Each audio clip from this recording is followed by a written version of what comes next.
In the small, remote village of Igboma, nestled between rolling hills and dense forests, lived a woman named Amara. She was known for her beauty, her sharp mind, and her stubborn spirit. The villagers loved her, but elders often worried about her pride and refusal to heed age-old warnings. Amara was 5 months pregnant, carrying her first child. Though the villagers whispered warnings of curses, spirits, and unseen dangers, she would smile dismissively and continue with her daily routines. One evening, the village chief called her aside under the old baobab tree. "Amara," he said solemnly, "you carry life within you. But there are paths you must never tread, especially at night. The cemetery is sacred. Spirits linger there. They watch, they judge, and sometimes they strike." Amara laughed softly, a hint of defiance in her eyes. "Chief, I have lived here all my life. I know these paths better than anyone. Spirits, ghosts, you make stories to scare women. I will not be confined by fear." Even when her mother warned her to respect the village taboos, Amara's stubbornness grew. She ignored the whispers of neighbors, the cautious glances from elders, and the tales of women who had disappeared or gone mad near the graveyard at night. Days passed, and the pregnant Amara continued her life with arrogant confidence. She fetched water at dusk, walked past forbidden areas, and laughed at children who dared not cross certain paths. It wasn't until a traveling soothsayer arrived that Amara faced her next warning. "You carry a spirit within you that is strong," the soothsayer said in a low, haunting voice. "But the child's safety is not yours to command alone. One path you must never take, the cemetery at night.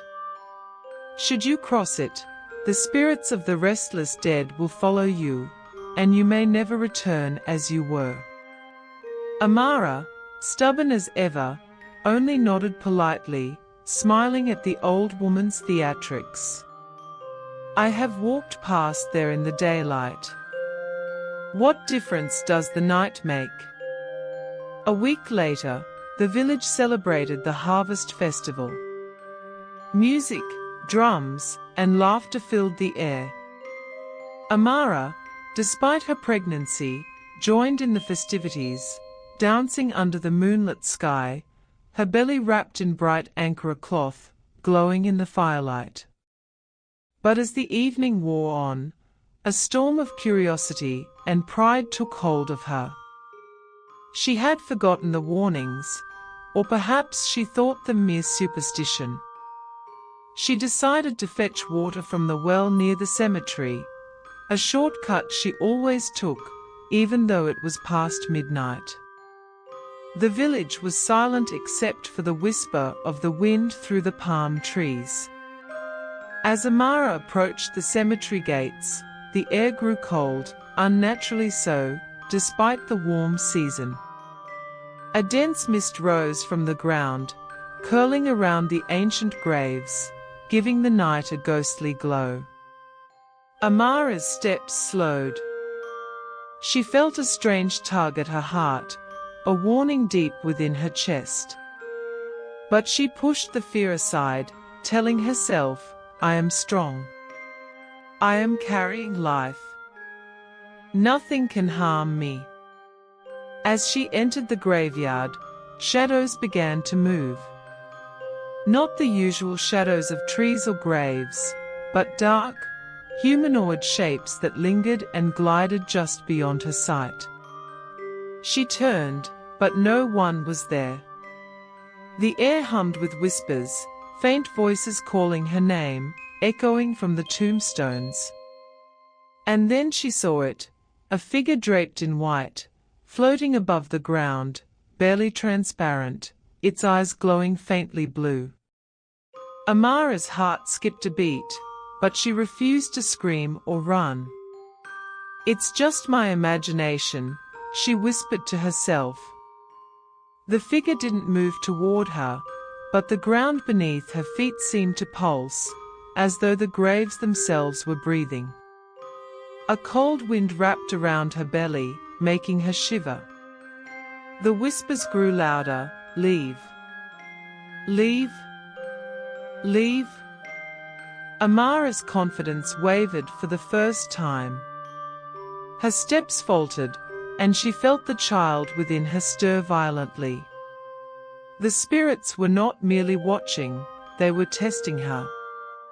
Suddenly, the cemetery erupted in a spectral dance of light and shadow.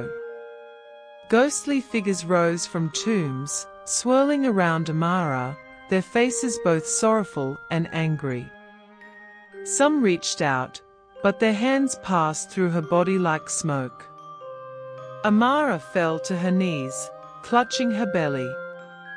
"I did not mean to anger you," she cried, tears streaming down her face. "Please spare my child." A voice deeper than any human tone echoed through the mist. "You have ignored the warnings of your elders. You have ignored the voices of the living and the dead. Yet, your fear shows respect for the unseen." The figure in white hovered closer, and for a moment, Amara thought she would be engulfed by the spirits. But then, something miraculous happened.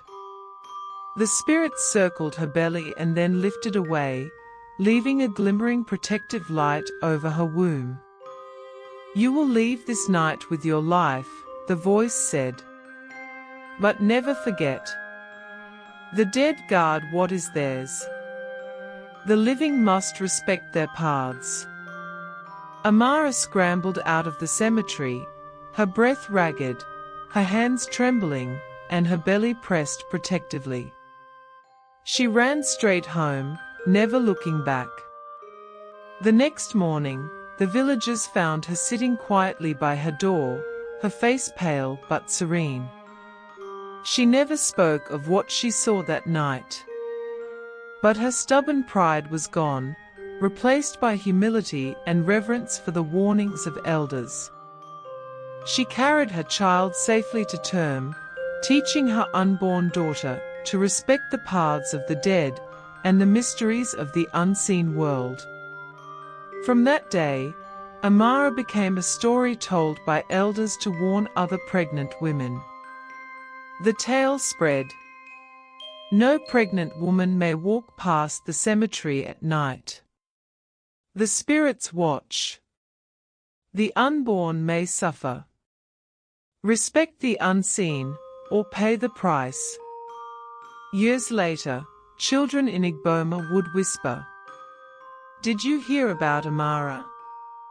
The pregnant woman who defied the spirits?" And mothers would nod solemnly, saying, "Remember the warning. Respect the graves. Fear not in terror, but in reverence." Amara herself would tell her daughter, "The living must honor the dead, the unborn must be protected, and the warnings of the past are not to be ignored." The cemetery remained a place of fear and respect, the spirits ever watchful, and the story of the pregnant woman who crossed at night became legend, lesson, and caution for generations.